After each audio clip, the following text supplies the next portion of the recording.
Selamat teman-teman, jangan lupa mandi dulu dan pakai baju yang rapi untuk mengikuti sekolah minggu ini.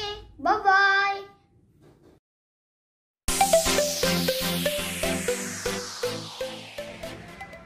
Teman-teman tidak boleh sambil tiduran dan main-main ya saat beribadah sekolah minggu. Bye-bye.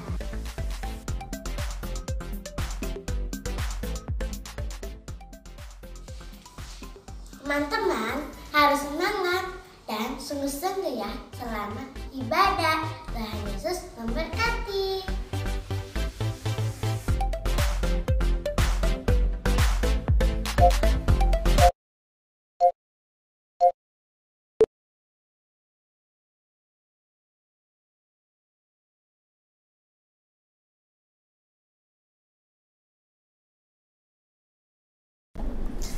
Shalom adik-adik dan papi mami, bulan ini adalah bulan November, yaitu bulan kerendahan hati.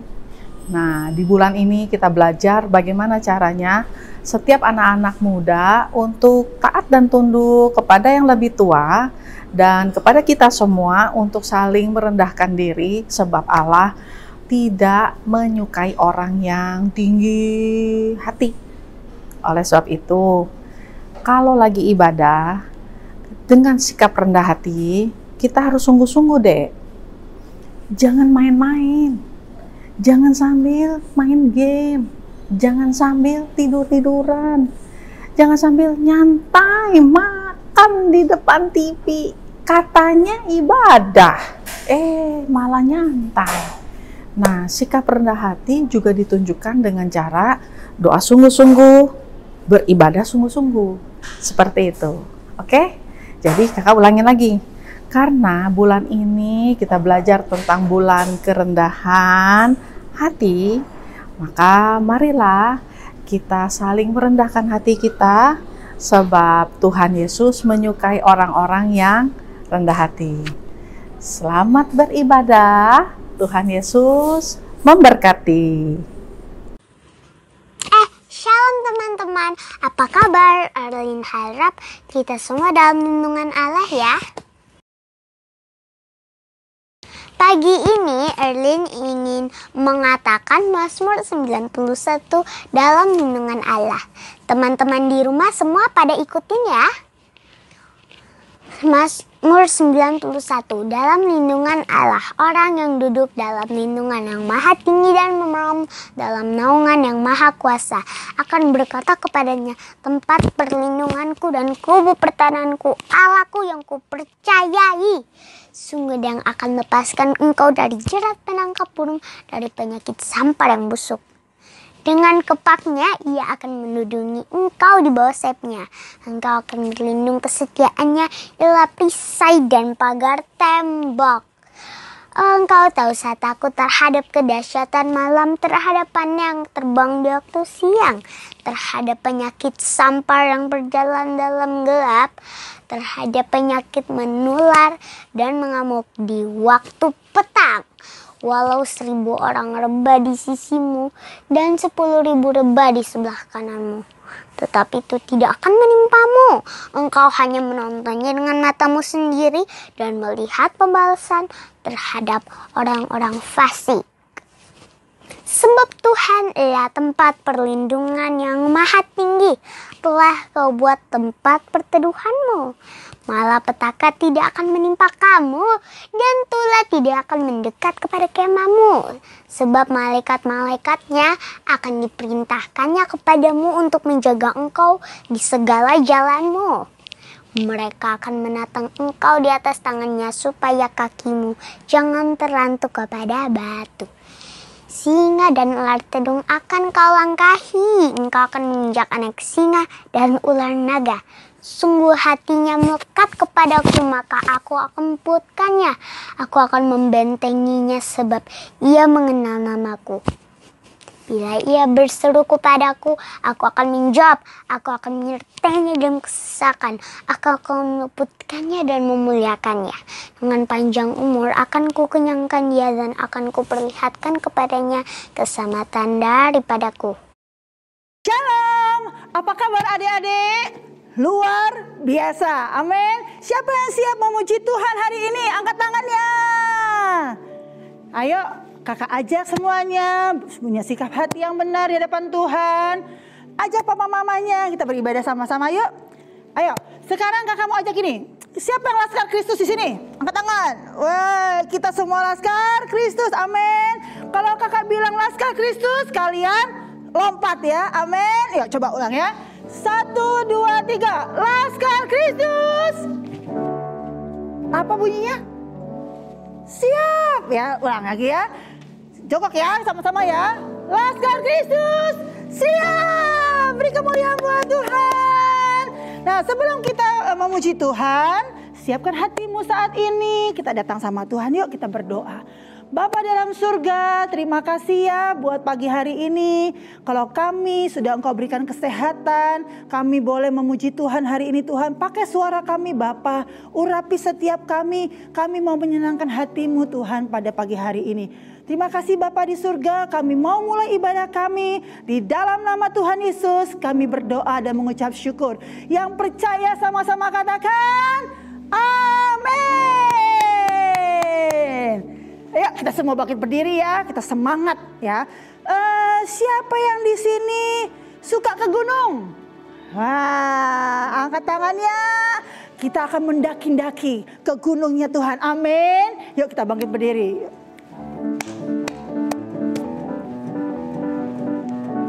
Ayo kita melangkah sama-sama ya. Ku daki gunung yang tinggi. Ku turun lembah yang dalam, melintas Yesus beserta. Ku daki ku turun lembah yang dalam, ku melintasi padang rumput hijau terbentang. Katakan apa? Yesus. Ku terbang, ku selam. Ku dayung. Yesus. Katakan di kananku ada. Di kanan kau ada, di kiri. Di atas yang mana? Di bawah. Kasih senyumnya buat Tuhan. Di suka kau ada. Di duka pun kau ada. Karena Engkau. Katakan ku daki. Siap lagi yuk. Ku daki gunung yang tinggi. Ku turun lembah yang dalam. Ku melintasi padang rumput hijau terbentang. Yesus. Katakan sekali lagi, ku daki. Gunung yang tinggi, ku turun. Ku melintasi. Yesus beserta. Kita terbang bersama Tuhan. Ku terbang. Ku selam. Ku dayung. Katakan Yesus beserta. Di kanan kau ada. Di kiri kau ada. Di atas dan di bawah kau ada. Di suka kau ada, di duka pun kau ada. Karena Engkau Yesus. Ku terbang. Ku terbang. Ku selam-selamnya. Ku dayung perahu di Yesus besertaku di kanan kau. Adik-adik sendiri katakan, di kiri, di atas, di bawah kau, di suka kau ada, di duka pun kau ada, karena Engkau Yesusku, karena Engkau Yesusku, karena Engkau Yesus. Sekali lagi katakan, karena Engkau Yesusku, Engkau Yesus. Ku beri kemuliaan buat Tuhan. Siapa yang percaya Yesus ada bersama kalian semua? Lambaikan tangan. Amin. Dia ada dimanapun engkau berada, ya. Di situ di lagu ini mengatakan, di suka Dia ada, di duka pun Dia ada. Ya, Tuhan nggak pernah meninggalkan adik-adik, nggak pernah ninggalin papa mama. Yesus ada selalu bersama-sama dengan kita. Katakan amin. Ya, yuk kita siapkan hati kita. Kita mau mendengarkan firman Tuhan. Kakak undang semua bagi berdiri. Siapkan hatimu saat ini. Katakan, ku rindu Kau Tuhan. Ku rindu Kau Tuhan, lebih dari segalanya.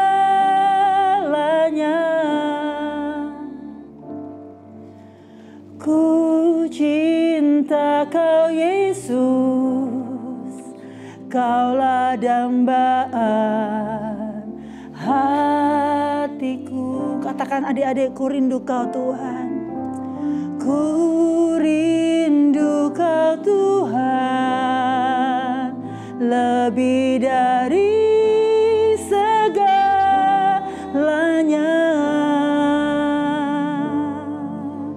Ku cinta Kau Yesus, Kaulah dambaan hatiku. Ku sembah Kau, ku puji Kau, selamanya tinggal di hadirat-Mu, yang ku mau menyenangkan-Mu. Yesus, Kau dambaan hatiku. Katakan, ku rindu Kau Tuhan. Yes. Ku rindu Kau Tuhan, lebih dari segalanya. Amin Tuhan. Ku cinta Kau Yesus, Kaulah dambaan hatiku. Ku sembah Kau, ku puji Kau, selamanya tinggal di hadirat-Mu, yang ku mau menyenangkan-Mu. Yesus, Kau dambaan hatiku. Adik-adik, kalau saat ini engkau ada papa, mama, mungkin kakakmu, ajak semua kita bergandengan tangan satu dengan yang lain. Kita memuji Tuhan saat ini. Kita undang Tuhan masuk dalam hadirat kehidupan keluarga kalian. Tuhan Yesus, Engkau melihat Tuhan tangan-tangan Tuhan yang bergandengan tangan satu dengan yang lain, Bapa. Kami mau berdoa saat ini Tuhan, pulihkan setiap keluarga demi keluarga saat ini Bapa. Berkati mereka Tuhan Yesus. Berkati papa Tuhan, berkati mama, berkati kakak, adik Tuhan. Mungkin ada opa, oma yang ada di rumah Tuhan. Kami minta perlindungan Allah sempurna Tuhan atas setiap kehidupan mereka Bapa. Tuhan, kami tahu Engkaulah satu-satunya pengharapan kami. Engkau Allah yang kami sembah. Engkau tidak pernah meninggalkan kami Tuhan. Terima kasih Bapa di surga, terima kasih. Kalau sampai saat ini kami boleh ada, itu semua karena anugerah Tuhan. Kami bersyukur Tuhan Yesus. Kami punya Allah yang luar biasa. Allah yang tidak pernah meninggalkan setiap kehidupan kami. Allah yang mendengar setiap seruan doa kami. Kami bersyukur Tuhan Yesus, punya Allah seperti Engkau Tuhan Yesus. Ku sembah Kau, ku puji Kau, selamanya tinggal di hadirat-Mu, yang ku mau menyenangkan-Mu. Yesus, Kau dambaan hatiku. Ku sembah Kau, ku sembah Kau, ku puji Kau, selamanya tinggal di hadirat-Mu, yang ku mau menyenangkan-Mu. Yesus, Kau dambaan hatiku. Terima kasih Bapa di surga, terima kasih Tuhan. Kalau sebentar kami mau mendengarkan firman-Mu Tuhan, urapi setiap kami Bapa. Berikan kami telinga sebagai seorang murid Tuhan. Dan kami mau melakukan firman-Mu Tuhan Yesus. Biar dalam segala apapun masalah kami mau tinggal tetap bersama-sama dengan Tuhan. Terima kasih Tuhan Yesus, terima kasih. Di dalam nama Tuhan Yesus kami berdoa dan mengucap syukur. Yang percaya katakan amin. Tuhan Yesus, terima kasih Tuhan Yesus atas segala berkat yang telah Kau berikan sama Tuhan. Engkau telah menyertai kami sepanjang hidup kami ya Tuhan. Dan tolong Tuhan, berkatilah keluarga-keluarga di Indonesia Tuhan. Tolong lindungilah kami Tuhan dari segala sakit penyakit, dari segala musibah, dari resesi ekonomi Tuhan, dan dari segala bencana alam Tuhan. Tolong lindungilah kami Tuhan, dan kuasa darah-Mu yang kudus Tuhan. Kirimkanlah malaikat dan bala tentara surga-Mu Tuhan untuk melindungi kami Tuhan. Dan hingga saat ini Tuhan, anak-anak di Indonesia Tuhan masih berada di rumah. Kita masih harus belajar secara online. Kita tidak bisa sekolah minggu bersama dan beribadah bersama-sama. Tolong berkatilah anak-anak Indonesia Tuhan, agar sekolah minggu secara online berjalan dengan lancar Tuhan. Sehingga kita dapat nilai yang bagus dan kita masih bisa memuji dan menyembah nama-Mu ya Tuhan. Meskipun kita masih di rumah. Terima kasih Tuhan Yesus, dalam nama Yesus Juru Selamat kami bersyukur. Amin. Sekarang kami bawa bangsa kami ke hadapan-Mu ya Tuhan Yesus. Kami percaya ya Tuhan Yesus, Tuhan Yesus adalah pencipta langit dan bumi. Karena itu kami percaya Indonesia ya Tuhan Yesus disembuhkan oleh-Mu ya Tuhan Yesus. Disembuhkan dari COVID-19. Indonesia disembuhkan dari resesi ekonomi ya Tuhan Yesus. Kami percaya Tuhan Yesus bertindak atas kesembuhan Indonesia ya Tuhan Yesus. Tuhan Yesus, kami juga mau berdoa untuk pemerintahan yang dipimpin oleh Pak Jokowi ya Tuhan Yesus. Kami percaya pemerintahan Indonesia dilindungi oleh Tuhan Yesus, diberkati oleh Tuhan Yesus. Kami percaya ya Tuhan Yesus, Tuhan Yesus memperhitungkan setiap anak-anak Allah yang ada ya Tuhan Yesus. Tuhan Yesus memperhitungkan semua doa-doa yang kami angkat ya Tuhan Yesus. Karena itu ya Tuhan Yesus, kami bawa bangsa kami ke hadapan-Mu ya Tuhan Yesus. Kami percaya Tuhan Yesus membalikan keadaan sekarang ya Tuhan Yesus. Tuhan Yesus menyembuhkan bangsa Indonesia. Tuhan Yesus, bulan ini adalah bulan kemerdekaan bangsa Indonesia ya Tuhan Yesus. Kami percaya Tuhan Yesus memerdekakan kami dari COVID-19 ya Tuhan Yesus. Dan juga Tuhan Yesus yang memerdekakan kami dari resesi ekonomi ya Tuhan Yesus. Biarlah ya Tuhan Yesus yang melindungi setiap kami ya Tuhan Yesus. setiap orang-orang terdekat kami ya Tuhan Yesus. Berkati gereja-gereja di Indonesia ya Tuhan Yesus, biar semakin kuat berdoa ya Tuhan Yesus. Shalom bagi Indonesia ya Tuhan Yesus. Tuhan Yesus memberkati Indonesia. Perlindungan dari-Mu ya Tuhan Yesus turun atas Indonesia. Kami percaya kuasa darah-Mu pasti bekerja bagi kami semua ya Tuhan Yesus. Terima kasih Tuhan Yesus. Dalam nama Tuhan Yesus, haleluya, amin. Shalom adik-adik, apa kabar kalian semua? Kakak harap kalian semua dalam kondisi yang baik-baik saja dan tetap semangat untuk mendengarkan firman Tuhan pada hari ini. Nah, sebelum kita mulai firman-Nya, yuk kita buka hati kita, buka telinga kita, dan meminta kepada Tuhan supaya apa yang Tuhan ingin sampaikan melalui firman hari ini boleh menetap di dalam hati kita. Nah, langsung aja yuk kita mulai. Kakak punya cerita tentang seorang tokoh nih dari Alkitab. Ditebak ya adik-adik. Tokoh ini seorang yang berani. Tokoh ini seorang jenderal besar di Israel. Nah, gak cuman itu, tapi dia juga adalah seorang sahabat dari tokoh yang sering kali kita dengar, yaitu Daud.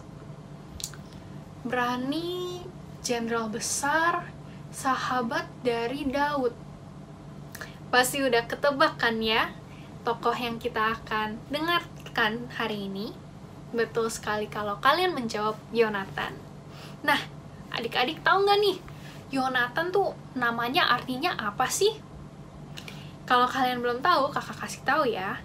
Yonatan tuh artinya Tuhan yang memberi. Indah sekali bukan arti dari nama Yonatan? Nah, seperti yang kakak udah sebut, Yonatan seorang yang punya banyak kualitas agung. Dia seorang yang berani, seorang jenderal besar yang berarti dia sangat mahir saat berperang.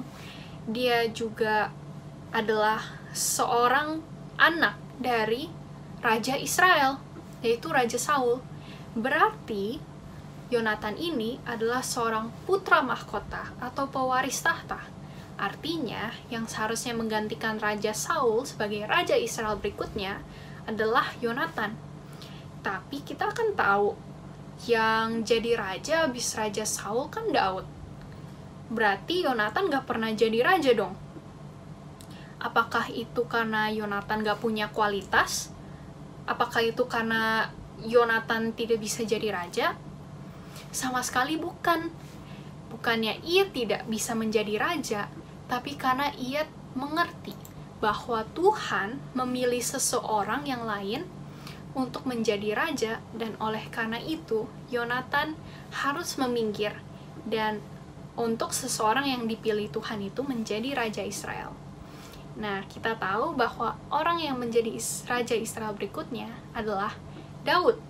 Daud telah diurapi oleh Samuel sebelumnya. Nah, kita tahu dalam Alkitab bagaimana Daud dengan cepat menjadi seorang yang sangat penting bagi Raja Saul.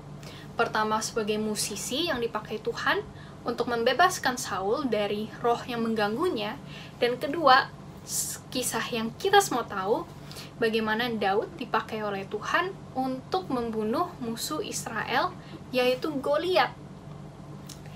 Nah, kita kan tahu tuh semua cerita itu, tapi kita pernah pikirin nggak, kira-kira di belakang layar itu, di belakang kisah Daud dan Goliat, apa sih yang menjadi tanggapannya Yonatan?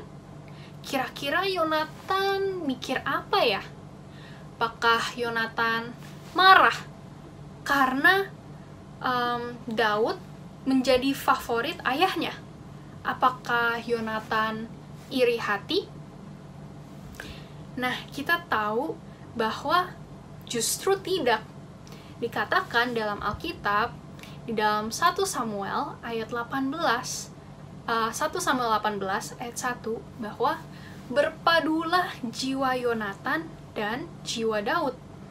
dan Yonatan mengasihi dia, Daud, seperti jiwanya sendiri. Berpadu? Apa tuh, Kak? Berpadu jiwa.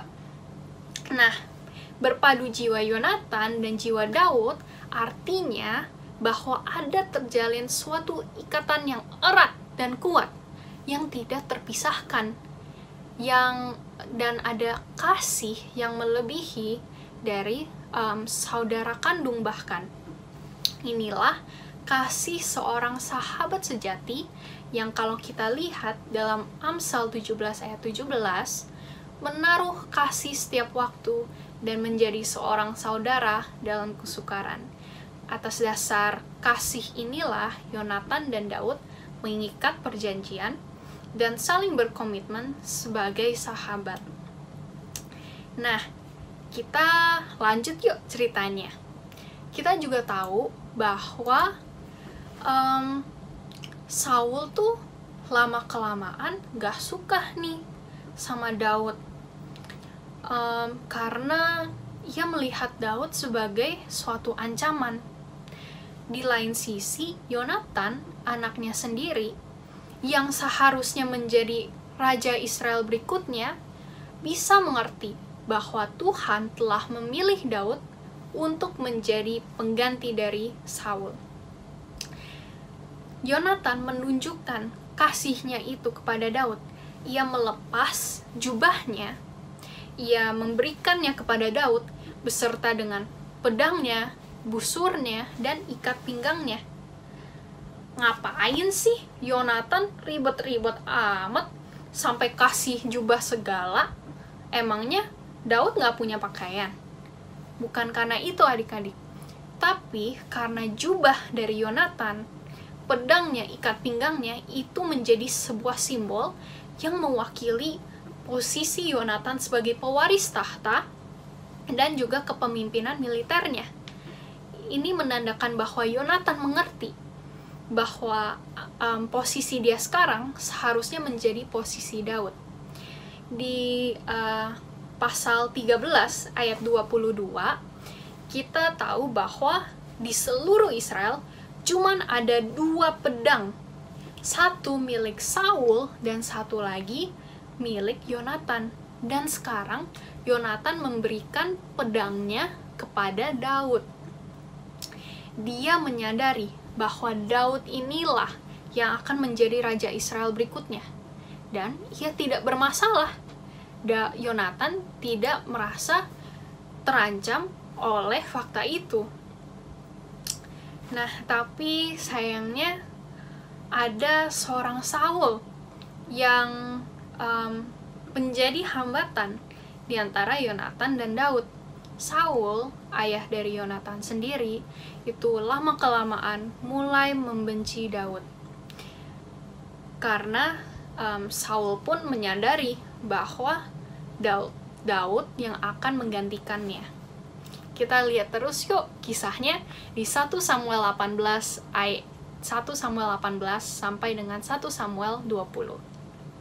Dikatakan bahwa maka larilah Daud dari Nayot dekat Rama sampailah ia kepada Yonatan. Pada saat itu raja sangat cemburu pada Daud hingga ia ingin membunuhnya. Dan Daud itu khawatir akan nyawanya sendiri. Dia tanya nih kepada Yonatan, Yonatan, kenapa sih ayahmu mau membunuh aku? Emang aku ada salah apa sama ayah kamu? Dan Yonatan pas dengar, hah? Kok kamu tahu kalau ayahku mau membunuh kamu? Padahal dia bilang ke aku dia gak akan menyakiti kamu kok. Bahwa dia tidak marah sama kamu. Tapi Daud berkata, enggak Yonatan, aku yakin banget bahwa ayahmu itu marah dengan aku dan akan membunuh aku. Nah, oleh karena itu, ya udah nih, yuk kita bikin rencana aja. Kita coba buktiin nih, apakah Raja Saul benar-benar ingin membunuh kamu atau enggak. Jadi mereka membuat sebuah rencana. Daud dan Yonatan pun melaksanakan rencananya ini. Jadi pertama-tama Daud akan sembunyi dulu sembunyi dan Yonatan yang akan bertemu dengan Raja Saul.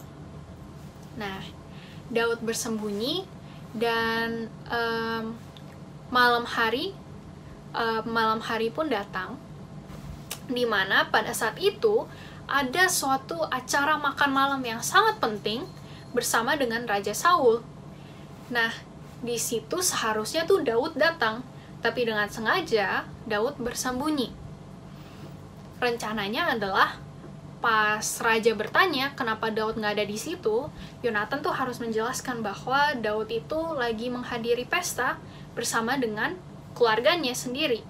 Harapannya adalah kalau rajanya menanggapi dengan baik atau rajanya bersikap tidak peduli, berarti Daud itu aman.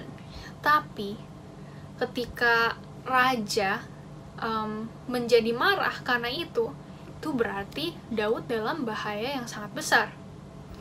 Nah, pas acara malam itu Daud tidak hadir dan Saul melihat bahwa bangku Daud kosong, ia bertanya kepada Yonatan, "Di mana Daud? Dan mengapa dia tidak ada di mejanya?"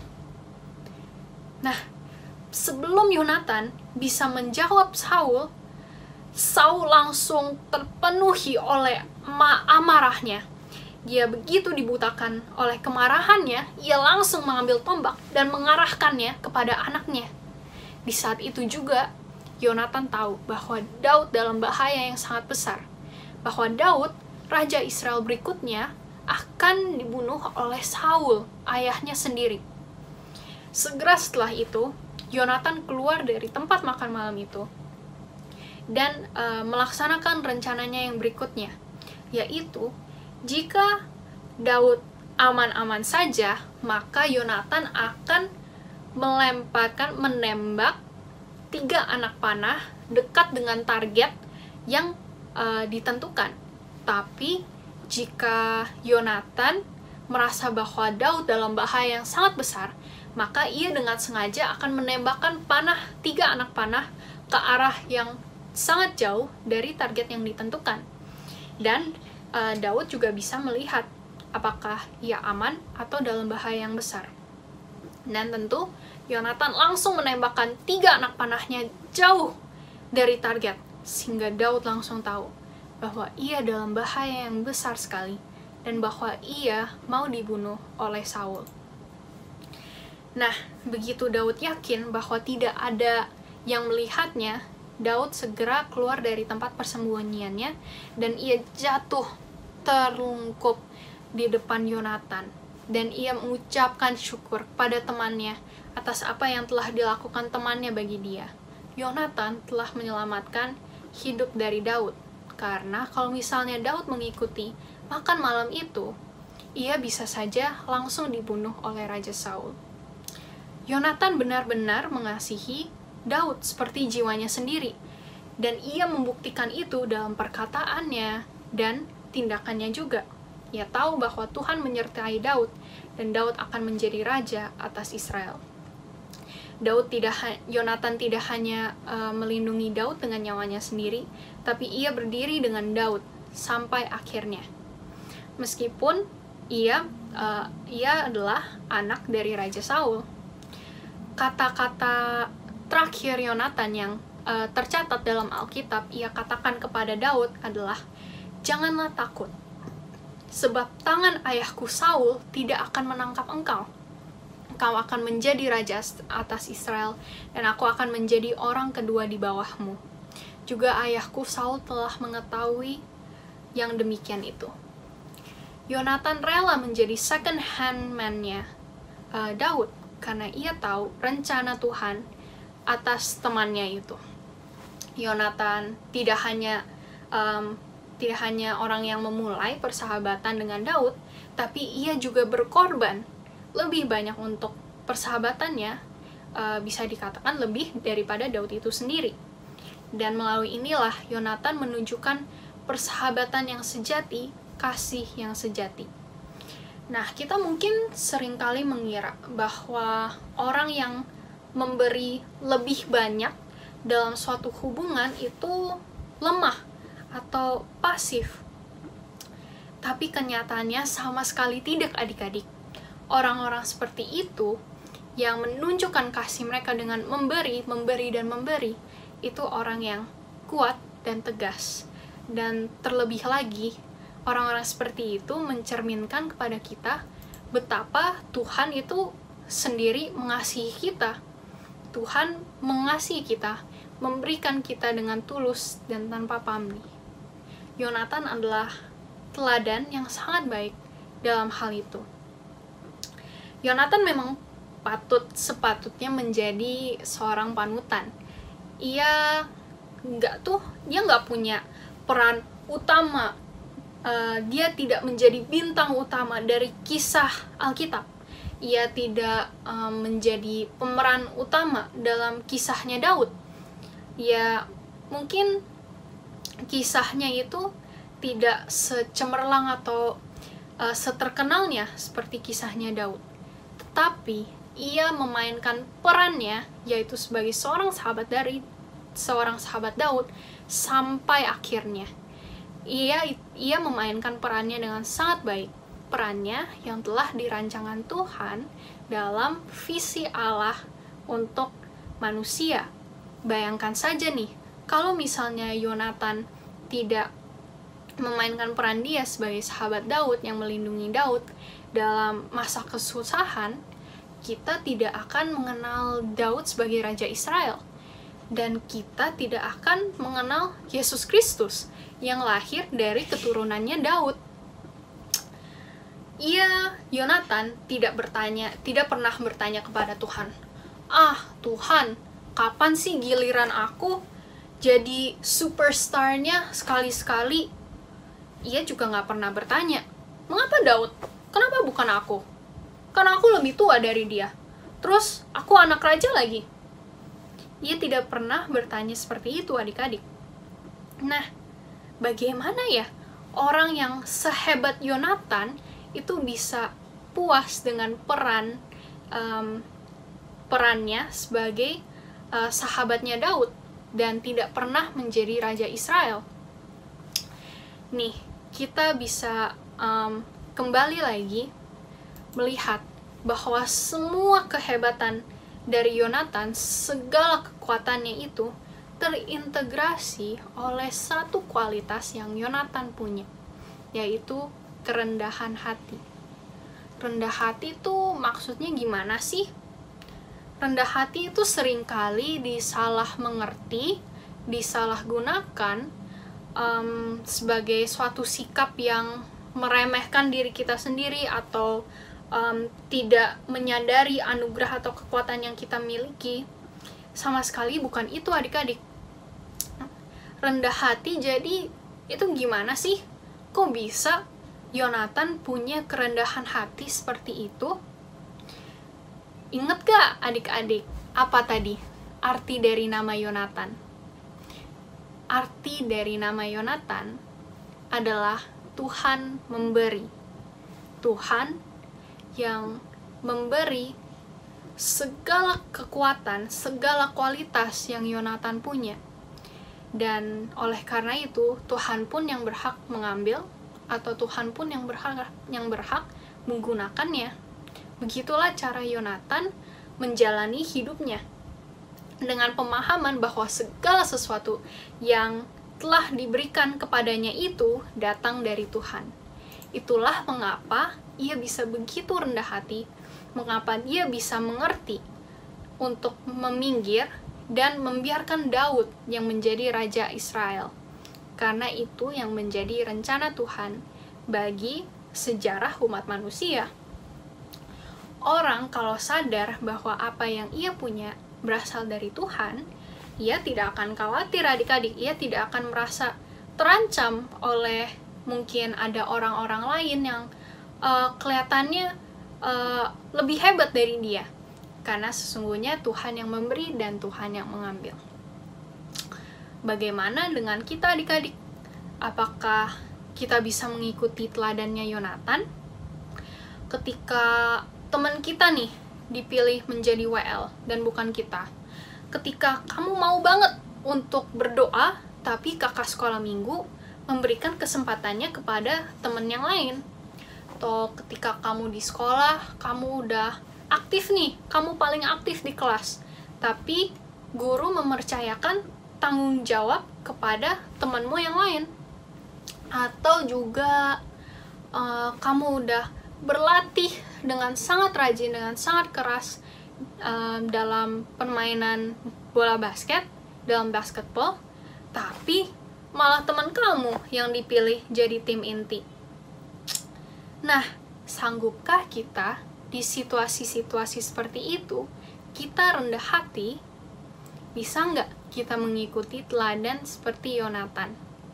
Alih-alih kita marah dan menyalahkan Tuhan karena kita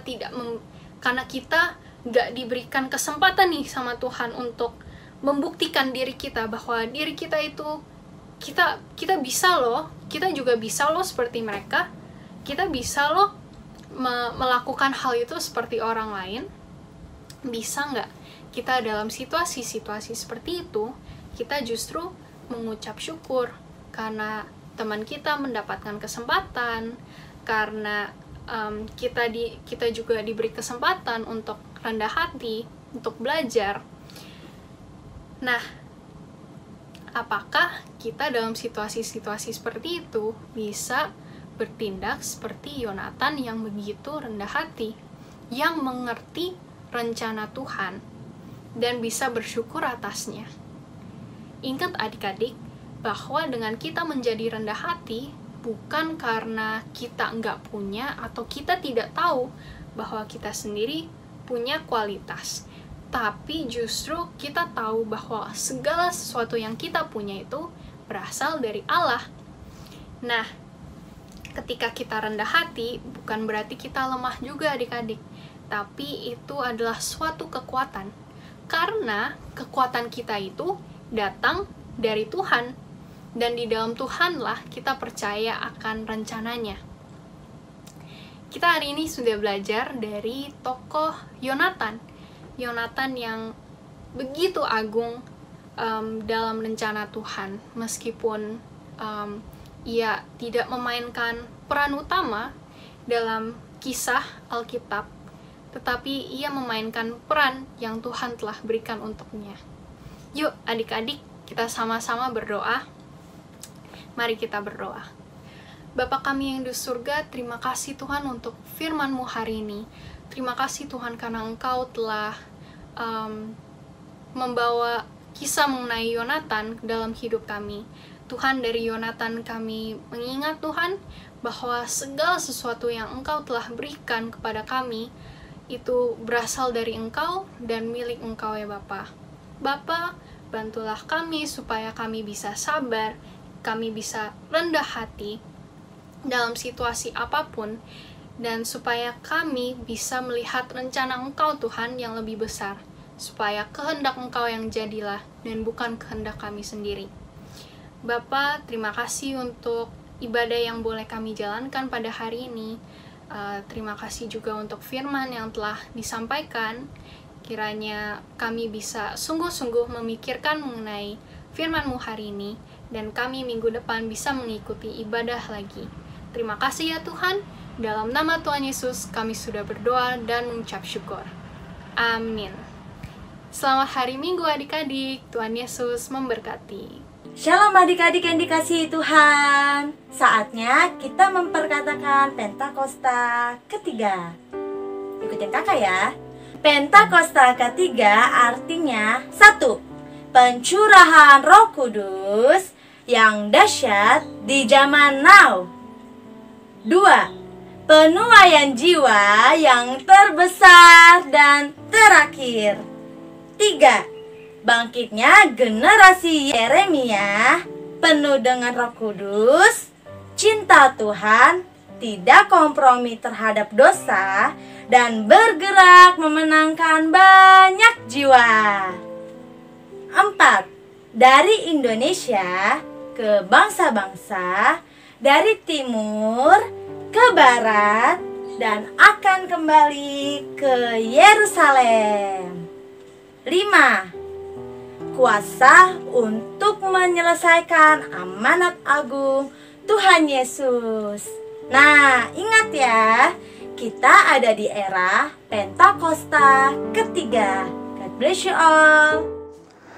Mari adik-adik yang dikasihi Tuhan, saat ini siapkan hati kita, angkat kedua tangan kita di hadapan Tuhan, dan terimalah berkat Tuhan. Kasih karunia, sukacita, damai sejahtera yang berlimpah-limpah dari Allah Bapa di surga melalui putranya yang tunggal Tuhan Yesus Kristus, serta persekutuan yang manis dengan Roh Kudus turun atas adik-adik semua, memberikan kemenangan, keberhasilan, kekuatan, kesehatan yang sempurna mulai hari ini sampai Tuhan Yesus datang yang kedua kali menjemput adik-adik semua di awan-awan yang permai, bahkan sampai selama-lamanya. Yang diberkati Tuhan, sama-sama katakan amin. Tuhan Yesus memberkati.